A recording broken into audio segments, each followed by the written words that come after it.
So I'm here to discuss the real impacts of social media.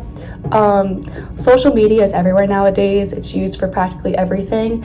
And my group members and I were all frequent users of social media, as well as everyone we know is also a frequent user.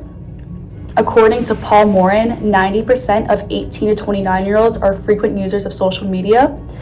And also, according to Pew Research Center, reports say that 97% of 13 to 17-year-olds use at least one of the 7 online major platforms and on average spend 2 hours a day on social media, which is pretty alarming to think that the average youth kid spends 2 hours a day on social media. Obviously, anything that we're spending that much time on is worth critical observation, and there's going to be effects long-term and short-term that come with that time spending on social media. So some long-term effects that were found by Jacqueline Nessie say that social media leads to an increase in depression, lower self-esteem, and increased anxiety among users. And there are frequent patterns and signs that go unnoticed, such as checking the number of likes your picture has, to having FOMO, which is the fear of missing out, or even not looking good enough to post or not doing anything post-worthy. So my group members and I wanted to see if this was true for students at Temple. So come along with us while we ask some students questions pertaining social media. Okay, so I'm here with Serena. Okay, and how do you think social media has affected you? So I used to be a person who liked to use social media a lot. I spent hours on it, but now I kind of stopped using it because in the past I used to obsess with it just because I want to make it look popular. I want to make sure I have a lot of followers. But then it was a period of time that I realized I got really depressed when I see how other people are doing well in their life, but I'm not. So that's when the time I just decided to drop it. I get rid of it for a while. Now I have it back, but it's just more of like checking what my friends are doing. Okay. Yeah. And do you feel that was a good decision? Yeah, absolutely. Okay, well thank you. Yeah.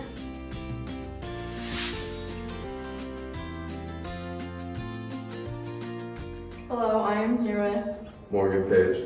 and I just want to ask you, how many people do you follow on Instagram that you actually trust? Probably like 5% of the people I follow I would trust. Does that make you feel any type of way? A little worried, I guess. Yeah, Thank a you little so worried. much. I appreciate it a lot.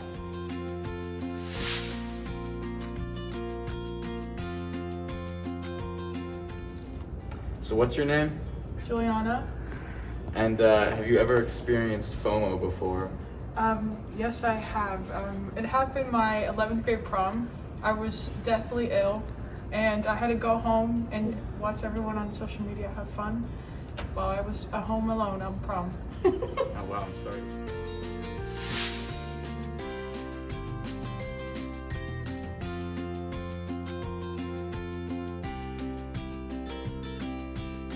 Hello, I'm here with Emma, and I am here to ask her, has social media ever made you feel insecure?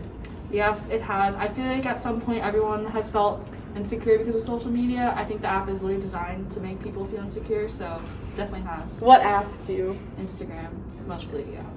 Interesting. Thank you.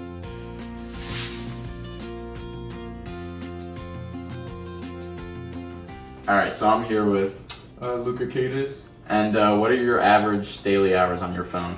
About like 7 to 8 probably.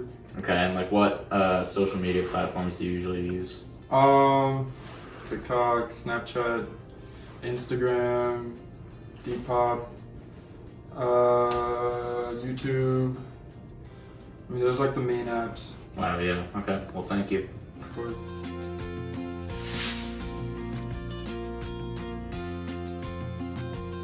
Hello, I am here with Taylor, and I am asking her, has she ever experienced phantom vibration syndrome, which is when you think your phone vibrated but it didn't, or just like made it ring?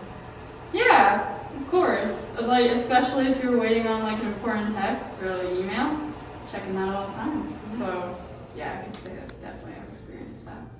Has it made you feel any type of way? Just maybe a little frustrated. Yeah. Thank you. Yeah, of course.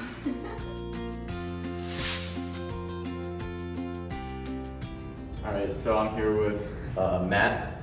and has social media ever caused you to deal with FOMO? Fear of missing out? Definitely. One time during COVID, I had a couple friends in the city, and I had to go home because I had something that I had to attend to, and I couldn't risk getting COVID, so I couldn't go out. And I could see them posting all over social media, and I definitely had FOMO. So Yeah, well, that's a shame. yeah, definitely. So after interviewing these Temple students, it's clear that even on Temple's campus, students are affected mentally by social media, from either experiencing FOMO, which is the fear of missing out, to feeling insecure, or phantom vibration syndrome, which is when you think your phone went off, but in reality it didn't.